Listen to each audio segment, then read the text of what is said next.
South Africa's democracy begins in 1994 when the world is already changing. The world is saying the old is not really sustainable. What is the new way forward? And as part of that journey of transformation, South African businesses had to be seen to be doing the right things. What are the right things to do? You employ people, you create jobs, but you need to plow back into the community.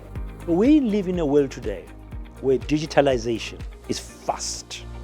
So we thought as a foundation, we could, part of our strategy of addressing youth unemployment, we should be able to address digital skills. So we partnered with WeThinkCode. I mean, people always ask when a company chooses partners, but why this one? So why WeThinkCode? First of all, IT skills, those are very critical skills in our economy. Ultimately, we want to see young talent being absorbed into meaningful and also sustainable jobs, and which is what is happening here. So when did you start with Women Think Code? So I got into WeThinkCode in 2020, and then there is a program for women in technology that gives us support. And then I went there, gave it a shot, and I fell in love with coding. So Momentum absorbed you after the skill? Yeah. Yes. I saw a very comprehensive structure that is used to transition young people who are unemployed through providing them with technical skills into jobs as software developers, which is a growing space, which is a lucrative space. 60% of our students coming in are coming from extreme low income households earning 75,000 rands per annum.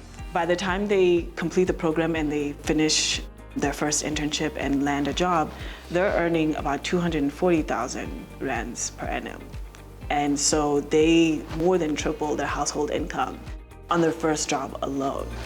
It's not about handouts, it's really about change and sustainable change and meaningful change. The importance of having young people being part of your organization, you can't underplay that in today's world. So is the gender lens that I speak about. I mean, we are fortunate that the group CEO of Momentum Metropolitan Holdings is Jeanette Marais. So over the last financial year, we were able to invest 40 million Rand in our CSI initiatives. We helped build small South African businesses by investing another 10 million Rand in our enterprise development initiatives. We have spent more than 4 billion Rand in preferential procurement. Those are the things that we've put back in to make South Africa a better place. Momentum came up with an initiative called She Owns Her Success. Advice is very important. And She Owns Her Success is really about empowering and inspiring women as well to say, we will enable you as Momentum to own your success. We met Sibongile through the Momentum competition for entrepreneurs. So she has a business that builds prosthetics for people affordably and sustainably. And she actually has created a niche where people who previously were not able to afford high quality prosthetics can now afford it because of the work that she does. To be honest, I think it has to do with my humble beginnings. When you're actually raised by parents that are both self-employed, it's not easy. But when you're actually surrounded by a strong network and mentors, it makes it easier for you. With the program, they were able to actually identify the gaps within the business. And then from there, they were giving us the tools that will actually help us. And then we got a prize of 300,000 Rand in cash to help us to grow as a business. So the spirit, the essence of Metropolitan is the collective one. Is together we can. Hence Metropolitan Collective Shapers comes about, but it's targeted at enabling young unemployed youth to be able to help in the community. Benjamin is one of the collective shapers who was in our inaugural program.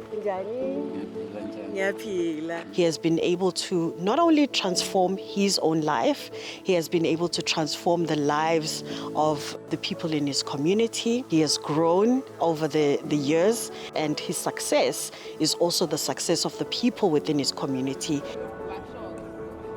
Farming for me was my way of improving other people's life. We are growing vegetables and crops, yes. But then the other thing is to grow the communities around me.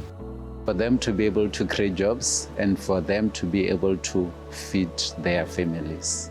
When I met Metropolitan Collective Shapers looking for the young farmers, I was so excited about that.